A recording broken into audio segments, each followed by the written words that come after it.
status or honor. The person who said that to me was the second daughter of the CEO of the company I work for, my beloved wife. However, she left this world too soon, without even a moment to spare for last words. Since then, 2 years had passed.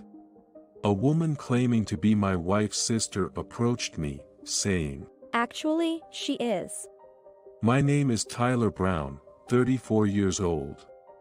I grew up living with just my mother, as my father was out of the picture from an early age. I heard their divorce was due to petty quarrels, and I never really saw my family situation as complicated. You're nothing like your father, always looking ahead and living earnestly. My mother would say with a hearty laugh, and I adored her for it. However, a tragedy struck when she died in an unexpected accident just as I entered high school.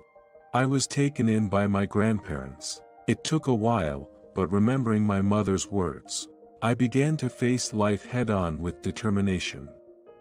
Perhaps it was the resolve that led me to marry an incredible woman at the age of 27. Tyler, let's give it our all today. That was my wife, Mary Johnson, cheering us on as we left for the same company from the same house every morning. Mary was the same age as me, working in HR while I was in the planning department. Her brightness and popularity quickly drew me in, and after a few dinner invitations, "Please, would you go out with me?" I nervously confessed. She nodded happily but soon turned serious. I have to tell you something. I'm actually the daughter of our company's CEO. Indeed, she was the younger daughter of Ken Johnson, our company's CEO. However, she wanted to work without any preferential treatment and kept that a secret. Despite my shock, I respected her spirit and grew to love her even more. I knew you'd say that. In school, people whispered behind my back about being the president's daughter, but I'm just a regular girl. She said with a smile, and I resolved to cherish her forever. After dating for about 2 years, we got married. Meeting her family, especially her father, was the most nervous I've ever been. But he laughed heartily, saying, You are well regarded and a perfect match for Mary. Don't worry about the company or succession. If anyone's taking over, it's my eldest daughter, Nancy, who'll bring home a worthy man someday. Beside him, my sister-in-law Nancy smiled demurely.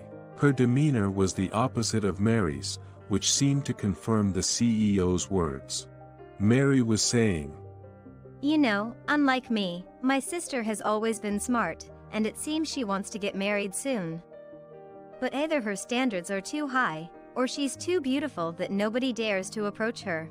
At that time, I was overflowing with happiness for having received permission to marry. The married life that started with Mary was bliss itself. I was motivated at work, and people around were half-jokingly saying, You could become the next CEO, I guess. But that seemed too daunting, and Mary herself said, Sure, any woman might dream of being a CEO's wife once, but that must be so busy.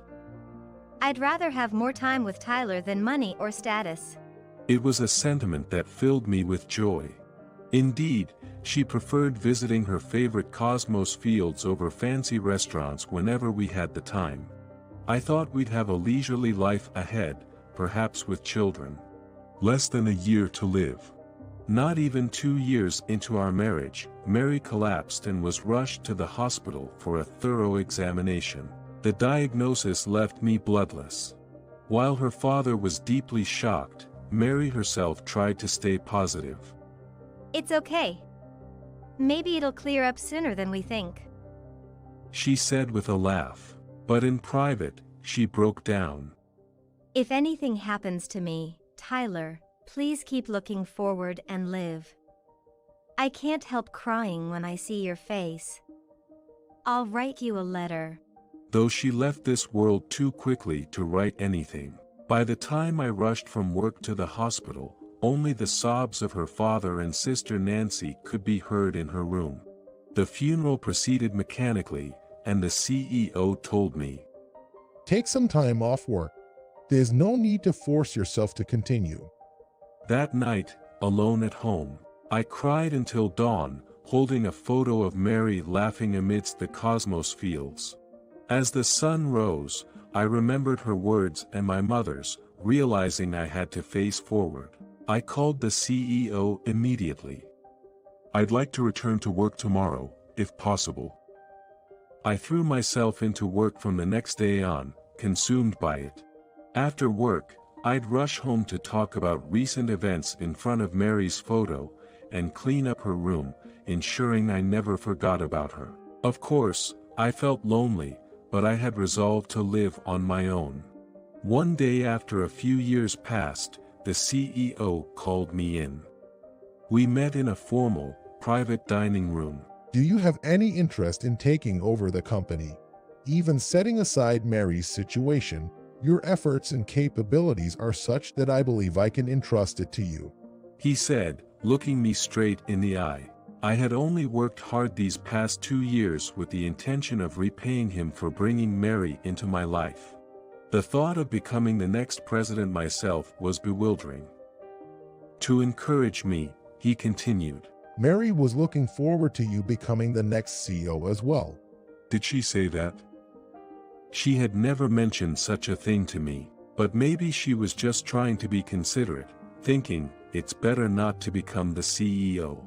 No, I heard it from Nancy. Mentioning his elder daughter's name, as if on cue, the door to the private room opened. Good evening. It's been a while. With her usual long hair and dignified voice, Nancy greeted me. Then, sitting next to the CEO, he broached the real topic of discussion. Of course, we've considered your abilities and believe you can take on the role of the next CEO. After much thought, would you marry Nancy? Excuse me. I wanted to believe it was some joke, but there was no hint of jest in either of their expressions. However, no matter the excuses, the conclusion wouldn't change. I'm sorry, but I must decline. There's the matter of Mary, and... I understand how you feel.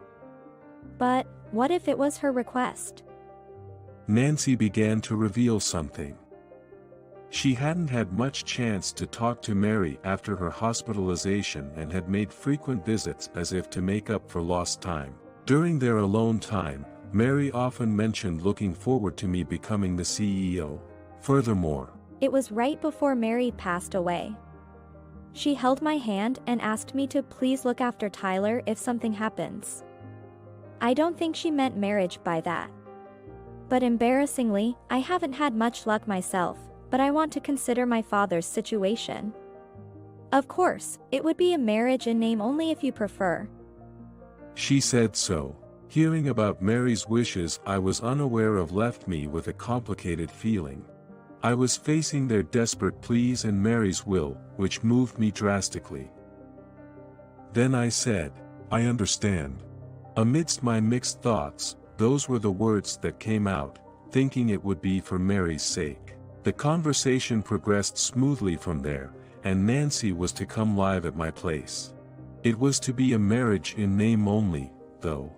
She was working at a company known to her father, and we agreed not to interfere with each other's lives. Even though it was Mary's sister, the idea of living with another woman in a house filled with memories of Mary was something I had reservations about. Would it be all right if I paid my prey to Mary right away? On her first visit to my house, seeing Nancy close her eyes and pray in front of Mary's photo, somehow made me feel more accepting. I know I can't compare to her, but if there's anything I can support you with, please let me know. Nancy said as she started to unpack her things. It might still be a long way off before I actually become the CEO, but if that time comes, perhaps I would need someone's support. I was still in doubt it was really okay with Nancy. But before I knew it, as she struggled to carry a cardboard box with her slender arms. I can help with that, I naturally offered. Surprised by my voice, she lost her grip and dropped the box. I'm sorry. She apologized repeatedly. Seeing her, I said, if there's anything I can do to help, Please let me support you. As I started picking up scattered albums and other items. No, no. I can take care of myself. She hurriedly gathered the scattered items. Honestly, her actions made me curious in a way. She possibly wasn't entirely happy about marrying me, even if it was for her father or sister's sake. Still, I decided to maintain some distance and said, "Then, I'll go to the city hall. Feel free to use anything in the house." Holding the already completed marriage registration form for Nancy and me, I left the room. As I drove to the city hall, my mind was swirling with all sorts of thoughts. I needed to hurry before the office closed, but somehow, my mind was adrift, and I found myself driving leisurely.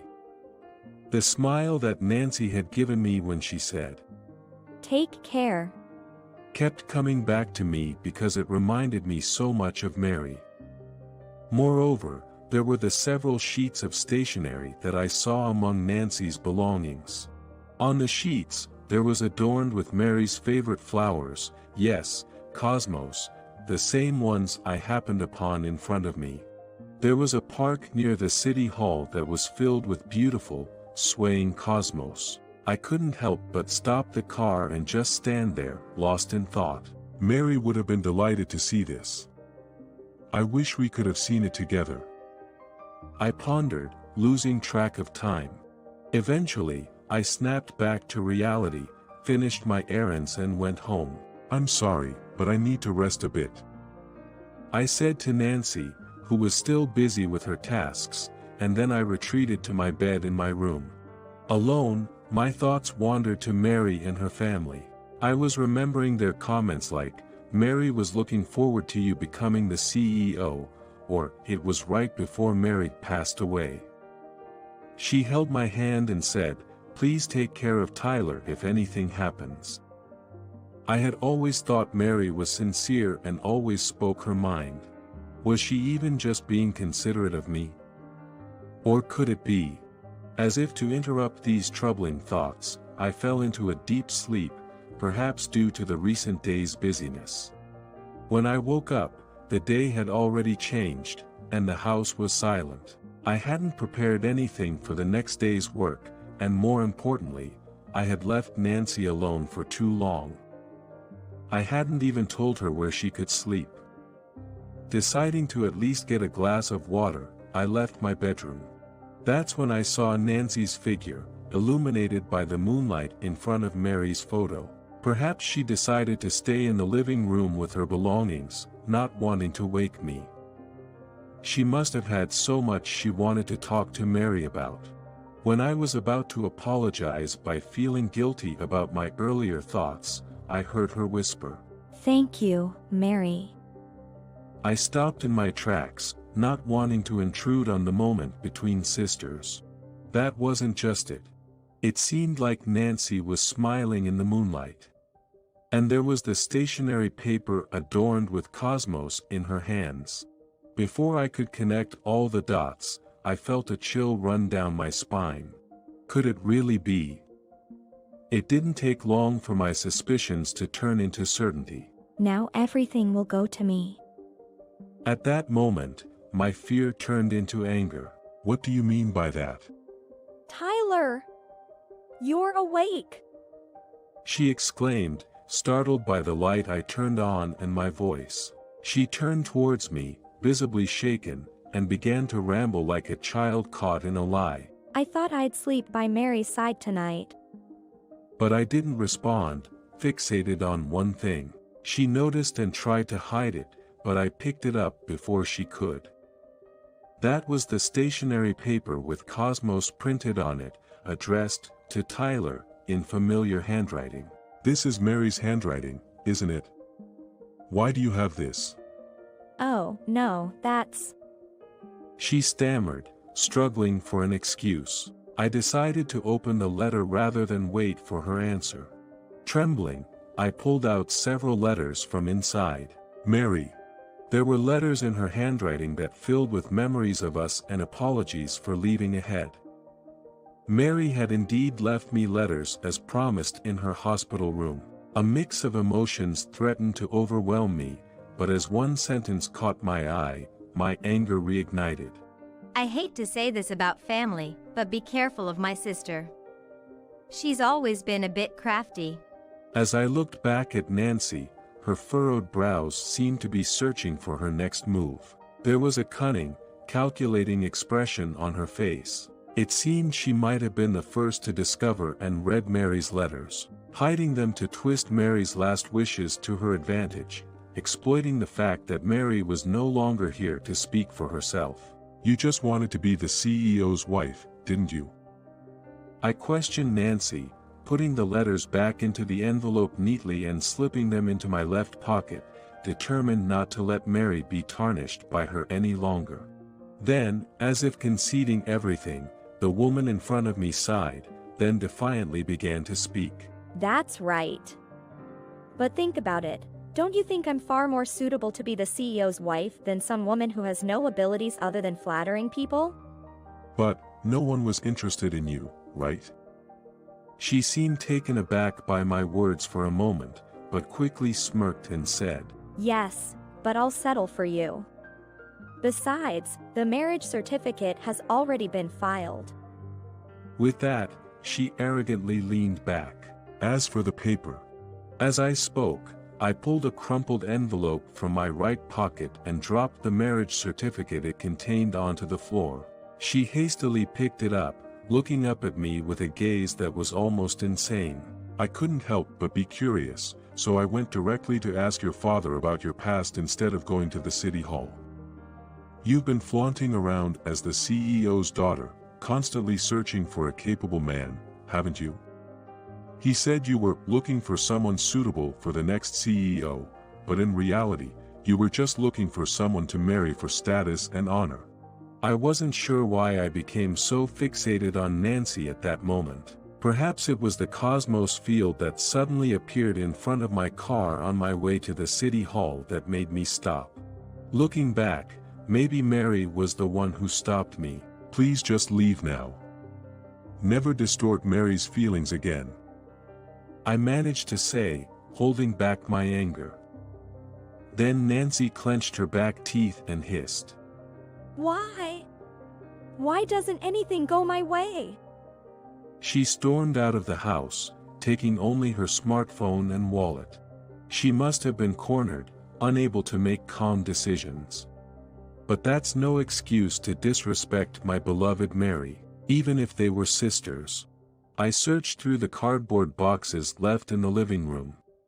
As expected, found another piece of stationery paper with Cosmos on it.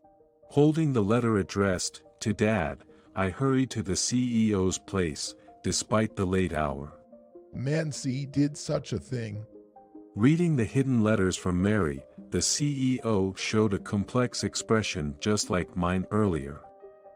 He didn't go through the contents in detail, but shared a specific part with me. In Mary's handwriting, it said, Tyler is hardworking and dedicated, but he tends to take on too much by himself. So, Dad, please don't push him to be a successor unnecessarily. Mary never wanted me to become the CEO. She loved me for who I am, not for the title. On the contrary, how nasty that woman was. Tyler, I'm truly sorry. Nancy has always been secretive, unlike Mary, but to think she would deceive even me. I couldn't blame him. Apologized repeatedly, and I was at a loss about what to do next. However, gently returning the letters to the envelope, he looked at me directly and said, I won't interfere in your life anymore, but if you're willing, would you consider being part of the family as my son-in-law, as my beloved Mary's husband? His words saved me, and even years later, I am still working under him. He treats me as his son-in-law and potential successor, sometimes sternly but always with love. Under one condition, I decided to take over as CEO, never to let Nancy claim to be part of Mary's family again. The CEO had intended to disown her even before I said anything, and indeed, he has cut off all contact with her since then. Moreover, he is considering taking legal action against her for destroying private documents under criminal law. As for her, she has lost her job, her family, and the title she so depended on, wandering aimlessly somewhere. As following my beloved family's advice, I simply look forward. I am now too busy living my life to spare her any thought.